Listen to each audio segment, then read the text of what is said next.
Like him or hate him, you simply cannot ignore Donald Trump, the former President of the United States. Who would have thought he has a huge, commanding lead in the race to be the next Republican candidate in their election for President of the United States next year? He's so far ahead. Ron DeSantis, who was the front runner, is at least 25 points behind, which is probably why there's now a move in the courts. It started this week in Colorado, of all places, to try to keep Trump off the ballot paper altogether.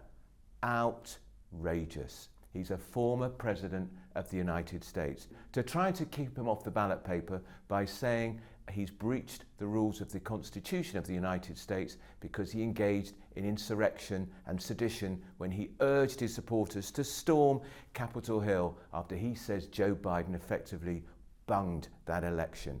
Well, let the courts decide that, but my view is this: Donald Trump should be allowed to run to be President of the United States. If the Republicans want him, put him on the ballot paper, and let's hope he beats that doddering old twit, Joe Biden, aged 80, looks 94, sounds 106, because he's not up to the job. He's probably got early onset dementia. There are certainly issues around his so-called brain. And interestingly, Donald Trump, to mark the first anniversary of the death of our wonderful Queen Elizabeth II, recalled how clear and concise and clever and shrewd the Queen was in his conversations with her. He didn't have that many, to be honest, but he said she was much more with it, much more compos mentis, and, well, he's right about that, isn't he? The other thing I like about Donald Trump, he's never made any secret, nor have I, of his total and utter contempt for Meghan Markle, whom he says Meghan Markle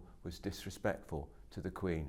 He's absolutely right. She, of course, gave that interview to her so-called friend Oprah Winfrey, where she poured contempt on the royal family, suggesting there was a serious racist within the royal family. What Donald Trump is saying, which I think has a masterstroke, he wants to debate with Meghan Markle. He wants to do it on a TV platform. So come on, Meghan, if you think you're hard enough, agree to the debate. Remember what she said, of course, if Donald Trump became President of the United States.